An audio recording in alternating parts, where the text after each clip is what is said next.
Ladies and gentlemen, first of all, my sincere apology for not being able to join today's conference in person. An ad hoc commitment at the European Parliament requires today my personal presence. However, I'm very grateful for the opportunity to address you via video. I would like to thank the organizers, the Danish Financial Supervisory Authority, in particular its chairman of the governing board, Henrik Ramlau Hansen, its Director General, Jesper Berg, and Jan Parnar, Deputy Director General and member of EIOPA's Board of Supervisors, for inviting me, and to congratulate them for the organization of this very interesting conference with such a topical theme, pensions when the guarantees disappear.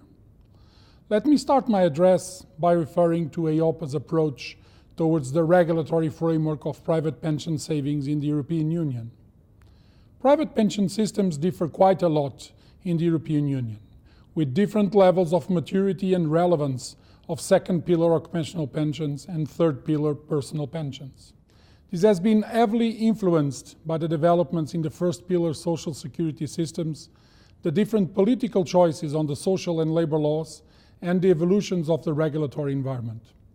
EIOPA's approach towards the regulatory framework of private pension savings has been focused on the achievement of three main objectives: enhanced sustainability, strong governance, and full transparency. We believe that only by ensuring these three objectives, complementary private pension savings can contribute to the macro objective of providing adequate, safe, and sustainable pensions to European Union citizens. The journey to accomplish these objectives has been a very challenging one, and we reached different levels of consistency in the two sectors. On the insurance sector, the implementation of Solvency II was a major step forward for policyholder protection. The structure of the new regime, with the definition of risk-based capital requirements, an innovative system of governance, and new reporting and public disclosure obligations, provides a sound basis to achieve the three mentioned objectives. With Solvency II, the cost of providing long-term guarantees becomes much more explicit through the use of market-consistent valuation of assets and liabilities and the calculation of risk-based capital requirements.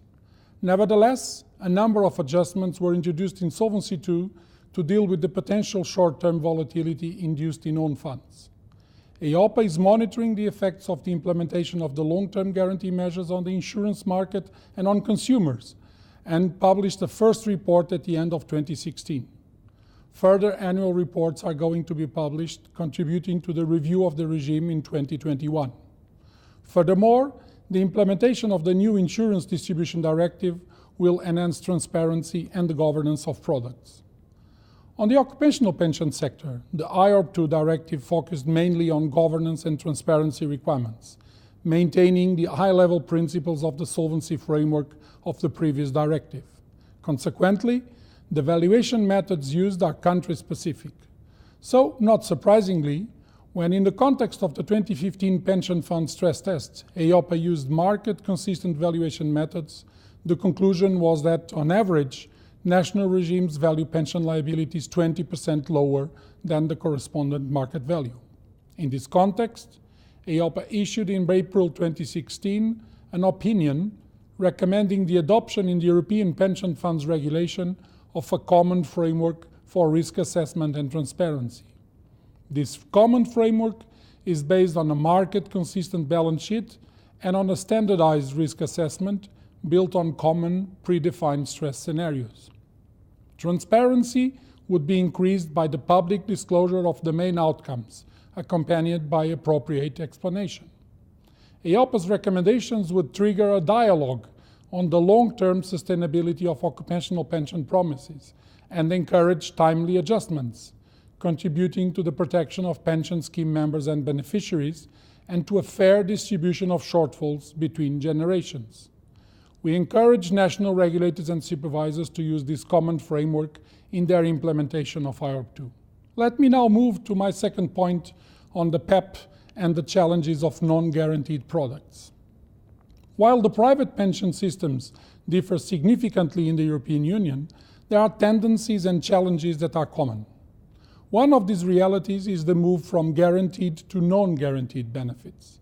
In the insurance sector, we have witnessed a move from long-term guaranteed products to unit-linked contracts, and in the occupational pension sector, a move from defined benefit to defined contribution plans. These movements that started a number of years ago were accelerated by the increase in the cost of providing long-term interest rate guarantees, consequence of the persistent low interest rate environment and the increase in longevity. In Denmark, not only the new business is written as non-guaranteed, but also the stock is being transferred from guaranteed products to low or no guarantees through reselection of savings schemes. With some nuances, this is a reality that is present in a number of member states. Within a context where hard guarantees are more and more a legacy issue, I would like to mention two important areas of work.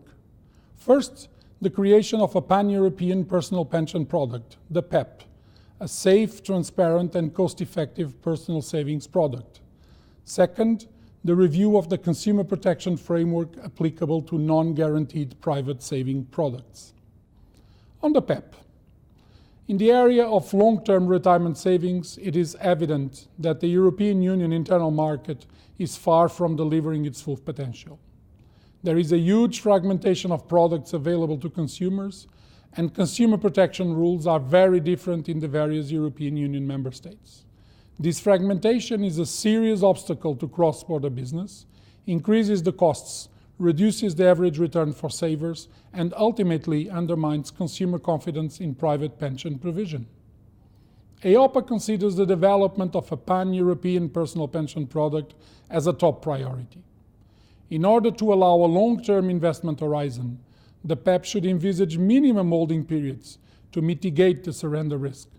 Sustainable investment in illiquid assets should match liabilities with a correspondent illiquid profile.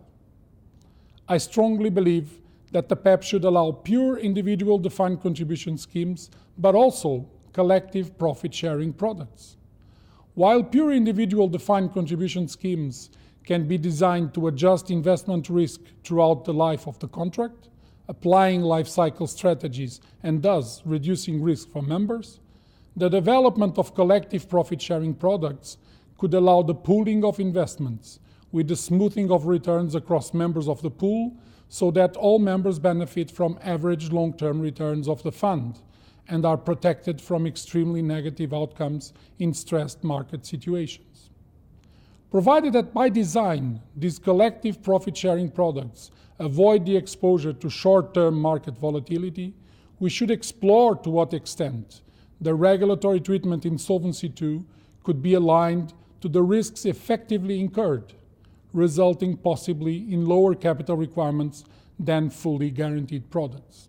Finally, on the need to review the consumer protection framework applicable to non-guaranteed private saving products. It is of the utmost importance that consumer protection is placed at the center of the pension saving product development. This is particularly relevant for non-guaranteed products, where financial risks are entirely borne by consumers. It is a basic question of maintaining trust and confidence. In this sense, the questions raised by the Danish FSA in its recent discussion paper are quite pertinent. Let me mention some examples of further work in this area. First, to develop guidance regarding the expectation from supervisors on the application of the prudent person principle in the context of non-guaranteed products. Second, to analyze if the long-term characteristics of pension savings products is sufficiently captured within the information on costs, risks, and performance included in the PRIPS KID. Thirdly, to adapt the market conduct supervisory practices to the new information available to consumers and the new requirements imposed on the providers. Overall, as in the context of the PEP, I would favor an evolution towards the definition of basic characteristics of non-guaranteed pension saving products and the development of specific adequate risk management practices, governance, and information requirements. Ladies and gentlemen, regulatory and supervisory frameworks need to adapt to the challenging market situation. Risk transfer to policyholders and pension plan members requires additional attention to governance, risk management, transparency, and selling practices. Denmark has been on the forefront of the discussions and actions to deal with the provision of long-term sustainable private pension savings. You were among the first to apply the market-consistent valuation of assets and liabilities and risk capital requirements, both in insurance and in occupational pensions. And you were also early responding to the low interest rate environment. I very much welcome such approach of actively tackling the challenges stemming from the macro environment. They definitely don't disappear if we ignore them. Today's discussion on the regulatory and supervisory framework for non-guaranteed private pension savings is an essential one for consumer protection and the provision of adequate, safe and sustainable pensions for citizens.